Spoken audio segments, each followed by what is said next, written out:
Alrighty everybody, welcome to TwoWheelingBC. Today here with me is my 2014 CBR125R. Today I'm going to do a quick review about the bike, talk about some of the things that other people didn't talk about when I was looking to purchase the bike, such as that my tank can hold me with $9 of filling up and premium, can take me up to 320 to 350 kilometers. Something other people didn't really show in detail was, like, for example, was the clear turning signals, which I really appreciated, or going through the display or the back storage compartment underneath here. That can probably fit you a Big Mac and some fries, but that's about it. People also never talked about how big the rear tire actually is. Of course, it's not going to be a CBR 600RR, but it's a big bike for its size. And not weight-wise, the bike is really light, it's really nimble, it is great in corners. You can do corners almost better in this than you can with a 600 because it's so light. And it has a huge amount of torque, obviously again, not the same as a 600, but it has a huge amount of torque to keep you going, to hold up. I go riding with people and I can keep up. Maybe not in straightaways because that's where they leave me, but it's another sad story we're not going to talk about. No, the bike is a year and a half old. I have 6,000 kilometers on it. I'm the second owner. I love the bike. It's a lot of fun.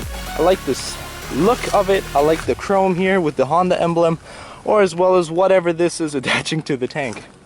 I myself did a few upgrades to the bike. I installed a louder horn, as I'm going to demonstrate to you right now, like that, or as well as my matted out windshield, which is really easy to do, guys. Just tape it up, spray some plastic dip on there. It's removable at any time. Only costs you a few bucks and it looks great. On my old bike, depending on what color scheme you got, you can do red, you can do green, you can do orange, you can do black. It looks sick and it's peelable. You can, today you want it, tomorrow you don't. It's perfect. If we go to the back here, I like the look of the plastic right here, and as well as whatever these are for the person sitting in the back. Okay.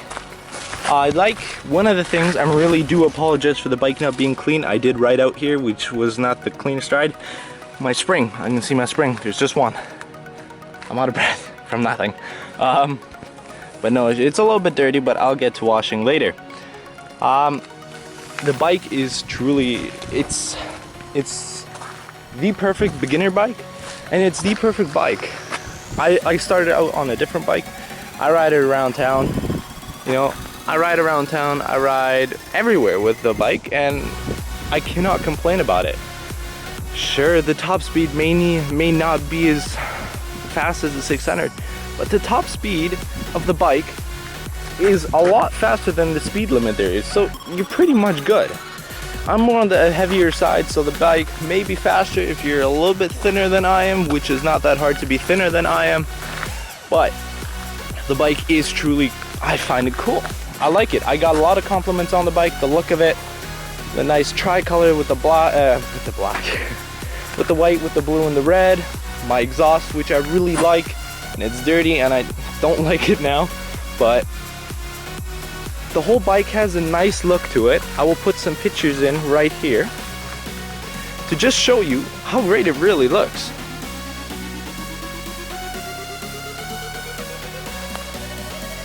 The big tires, the nice headlight, my beautiful matte windshield right there. So let's go to the storage compartment where you can fit your Big Macs. You go to McDonald's. All right. So it goes right down here. Once you do that, watch, it just pops up. Just lift, pull it out, and there it is. I got a disc lock that does not fit the disc because it's too big and I didn't pay attention when I bought it. A little toolkit, and as well as the manual, which I have at home. This right here is a little system that comes with the bike. It's where you can hook your helmet. I've never actually used it. You can put your helmet right here and then it hooks back like that, and then you can lock it and you can walk away. Now, I've never actually personally used it, but it's there if you want to. Oh, my beautiful disc lock. Save that for my next bike. Alright, I can never do this. I like the look of the seat. There's a little dent here, you know, for support. I like it that they're two separate seats, not all one. I really enjoy it. My tank pad, that did not come with the bike, but obviously they're cheap to get. the bike has a lot of, like, it's faster on the lower end than on the top end, but it's truly, it's a pretty great bike, I have to say. So without further ado, let's start her up. I know a lot of people, even when I bought it as well, a lot of people started up their bikes and it sounds completely different than when you go buy it. But let me show you the display right here. The top left, you got your time. The top right, you have your kilometers, your total distance traveled. So on the bottom left, you have your fuel indicator, and on the bottom right, you have the engine heat. So you press onto mode, you can go to your trip meter. You press on reset, you can reset your trip meter.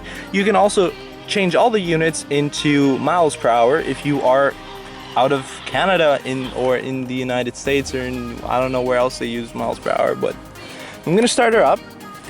So when the fuel pump goes, your please check engine light comes on, but it turns off as soon as you are able to turn her on. So that is it right there.